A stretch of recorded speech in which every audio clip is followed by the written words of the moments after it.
गुड़हल का एक ऐसा पौधा होता है जो गार्डनर की सबसे पहली पसंद होती है। ज़्यादातर सभी के घरों में मिल जाता है, लेकिन फिर भी कुछ लोगों की कुछ शिकायतें रहती हैं कि उनके गुड़हल में कलियां नहीं बन रही हैं। कलियां अगर बन भी जाती हैं तो ठीक तरीके से खिल नहीं पाती हैं या फिर पौधे की ग्रोथ रुकी हुई है। तो आज की इस वीडियो में मैं आप लोगों के साथ शेयर करने वाली हूँ बिल्कुल फ्री के होममेड ऐसे फर्टिलाइज़र कि उससे आपके पौधे की ग्रोथ भी होगी और फूलों की तो बरसात हो ही जाएगी। रिजल्ट आप लोग वीडियो में देख लीजिए। ये मेरे कुछ पौधे हैं हिबिस्कस के, आप लोग इनसे अंदाज़ा लगा सकते हैं। जो फर्टिलाइज़र मैं आप लोगों को आज बताने वाली हूँ वही फर्टिलाइज़र मैं अपने पौधों को डालती हूँ, तो पूरी रिजल्ट और अपडेट के साथ आपको दिखाऊंगी। तो चलिए वीडियो को शुरू करते हैं। गुड़हल के पौधे में फूल ना आने के कई सारे कारण हो सकते हैं। उन्हीं में से एक कारण ये है कि आपके पौधे को प्रॉपर तरीके से सनलाइट ना मिल रही हो। हाइब्रिड हिबिस्कस जो होते हैं समर में इनको 4 से 5 घंटे की सनलाइट इनफ होती है, लेकिन जैसे कि अब सर्दियों का टाइम है तो इस टाइम पर आपके पौधे को फुल डे की सनलाइट मिलनी चाहिए।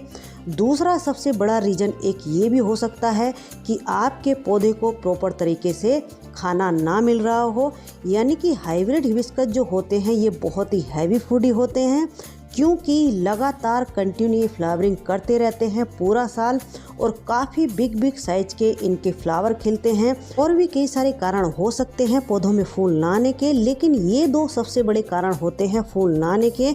अगर इनके ऊपर आपने काम कर लिया तो आपके पौधों में फूल भी आएंगे और पौधों की ग्रोथ भी अच्छी होगी।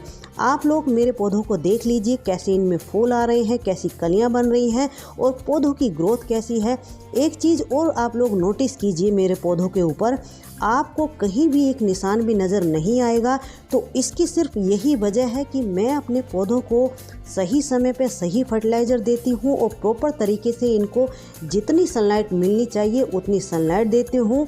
आप लोग वीडियो बहुत सारी देखते हैं, लेकिन वीडियो में आप लोग रिजल्ट भी देखा करें कि जो कोई फर्टिलाइज़र बता रहा है उसका असर पौधों के ऊपर है या नहीं है। तो चलिए अब बात कर लेते हैं फर्टिलाइज़र की। तो देखिए ये हैं प्याज के छिलके। तो सबसे पहले मैं आपको ये बता देती हूँ कि प्याज के छिलकों में कौन कौन सी क्या क्या चीज़ पाई जाती है। प्याज के छिलकों में nitrogen, phosphorus, potassium, iron, magnesium, calcium, इतनी सारी चीज़ें इसमें पाई जाती है, यानी कि जो पौधे की ज़रूरत होती है वो सारी चीज़ें इसमें मिल जाती हैं। दूसरी चीज़ ये है आलू के छिलके। आलू के छिलकों में आयरन अच्छी मात्रा में मिल जाता है, तो हमारे पौधे में जो आयरन की कमी होती है वो इसकी पूर्ति करते हैं। ध्यान रहे आलू के छिलके जब आप लोग ले रहे हैं तो बिल्कुल फ्रेश आलू के छिलके होने चाहिए, यानी कि जो डिफेक्टेड पोर्शन होता है वो आपको नहीं लेना है। ये हमारे किचन से निकला हुआ सोना है जिसको हम वेस्ट समझ के कूड़े में फेंक देते हैं। तीसरी चीज़ देखिए, ये भी हमारे घर में वेस्ट ही रहती है, ये है केले के छिलके। केले के छिलकों को भी हम खा करके फेंक देते हैं। केले के छिलकों में भी पोटेशियम और भी बहुत सारे माइक्रो न्यूट्रिशन पाए जाते हैं जो कि फ्लावरिंग के लिए बहुत ही बेस्ट होता है। इन तीनों चीज़ों के साथ अगर ये चीज़ और हम मिला लेंगे तो बिल्कुल सोने पे सुहागा हो जाएगा। तो देखिए ये है चाय पत्ती। ये चाय पत्ती जो यूज करने के बाद हम लोग फेंक देते हैं, मैं उसी को धो करके सुखा करके रख लेती हूँ। ये भी हमारी किचन से ही निकलती है, वेस्ट ही है। तो अगर आप धुली हुई चाय पत्ती यूज कर रहे हैं एक गमले में तो 1 मुट्ठी ले लीजिए। अगर आप फ्रेश चाय पत्ती ले रहे हैं तो वो आप 1 चम्मच ले लीजिए। चाय की पत्ती में भी NPK और भी बहुत सारे माइक्रो न्यूट्रिशंस होते हैं। इन चारों चीज़ों के साथ एक चीज़ अगर और आपके पास है तो ये मिला लीजिए। ये है देखिए नीम खली। नीम खली जो होती है वो एंटी फंगल होती है। ये हमारे पौधे में किसी भी तरह के कोई फंगल इन्फेक्शन को नहीं लगने देती। तो नीम खली महीने में आपको 1 बार डालनी है, बार नहीं डालनी है। और ये जो फर्टिलाइज़र है ये आपको 15 दिन में 1 बार डालना है। डालने से पहले देखिए ये जो पौधे हैं इन पौधों के ऊपर आपको एक काम कर लेना है, पौधों की हल्की हल्की हाथों से गुड़ाई कर लेनी है, यानी कि फर्टिलाइज़र देने से पहले इस तरीके से किसी भी टूल से गुड़ाई कर लीजिए, लगभग 1-1 इंच की, बहुत ज़्यादा नीचे तक नहीं करनी है। और देखिए आप लोग मेरे पौधों की मिट्टी देखिए। एक बात और यहाँ पर आप लोगों को ध्यान रखनी है, पानी का आपको बहुत ध्यान रखना है। कई बार ओवर वाटरिंग से भी पौधों में जो है फ्लावरिंग नहीं होती है या कलियाँ झड़ने लगती हैं, कलियाँ नहीं खिल पाती हैं। तो देखिए आप मिट्टी देखिए कितनी सूखी हुई मिट्टी है। तो इस कंडीशन में अब मैं इसको पानी दूंगी और देखिए पत्ते देखिए ना ही झुक रहे हैं ना ही पीले हैं, यानी कि इतनी मिट्टी सूखी होने के बाद भी पौधा जो है बिल्कुल फ्रेश है, ना ही झुका हुआ है, ना ही पत्ते पीले हो रहे हैं।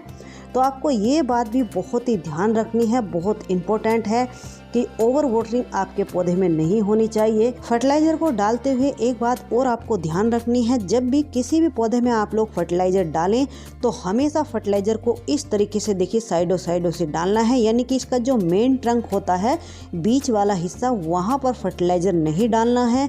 फर्टिलाइज़र को डालने के बाद ऊपर से लगभग 1-1 इंच की मिट्टी की लेयर इसके ऊपर से, यानी कि इसको फर्टिलाइज़र को ढक देना है, क्योंकि ये जो छिलके हमने डाले हैं प्याज के और आलू के, तो मिट्टी ऊपर से डल जाएगी तो ये जल्दी से डिकम्पोस्ट होंगे। तो देखिए तुरंत फर्टिलाइज़र देने के बाद अपने प्लांट में पानी देना है। पानी इतना देना है कि नीचे से निकलना नहीं चाहिए पॉट से, जिस भी पॉट में आपका पौधा है, यानी कि अपने हिसाब से आप पानी दीजिए कि गमले से नीचे से नहीं निकले पानी। अब बात करते हैं जिनके पौधे में कलियां तो बनती हैं लेकिन कलियां बनने के बाद गिर जाती हैं या फिर नहीं गिरती हैं, तो वो प्रॉपर तरीके से खिल नहीं पाती हैं। जैसे आप लोग मेरा ये पौधा देखिए, इसमें जो ये कलियां आप लोग देख रहे हैं, इस पौधे में ये इस तरीके से कली बन करके रह जाती थी, ना तो ये खिल पा रही थी और ना ही ये गिर रही थी।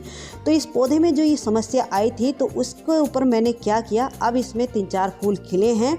तो ऐसा किस वजह से होता है, कई कारणों से हो सकता है आपके पौधे में ओवर वाटरिंग हो रही हो। ओवर वाटरिंग होने से भी कई बार कलियां गिर जाती हैं, या फिर आपके पौधे में कोई मिलीबग या पेस्ट अटैक हुआ है। मिलीबग्स भी जब पौधे में लग जाते हैं तो वो कलियों को नहीं खिलने देते हैं या फिर कलियों को खा जाते हैं, या कई बार कलियां गिर जाती हैं। तो इसके निवारण के लिए हमें क्या करना है, तो देखिए ये है पोटास। ये जो पोटास है ये समुद्री शैवाल से बनाई जाती है। ये दानेदार फॉर्म में है और ये पाउडर फॉर्म में भी आती है। तो ये जो पोटास है ये आपको एग्रीकल्चर की शॉप से 20 से 30 रुपये केजी मिल जाएगी। तो आप लोग ये सोच रहे होंगे कि ये इनऑर्गेनिक है, यानी कि केमिकल फर्टिलाइज़र है। तो देखिए मैं भी अपने पौधों में केमिकल फर्टिलाइज़र यूज नहीं करती हूँ, लेकिन कई कंडीशन में ये करना पड़ जाता है, जैसे कि कलियां खुल नहीं रही हैं प्रॉपर तरीके से या फिर कलियां गिर रही हैं। तो इसके लिए हम क्या करेंगे, देखिए 1 लीटर पानी लिया है, 1 लीटर पानी में इसको हम डिजोल्व कर लेंगे। ये जो पाउडर फॉर्म में आती है वो एकदम से घुल जाती है, लेकिन इसको घुलने में 1 मिनट लग जाएगा।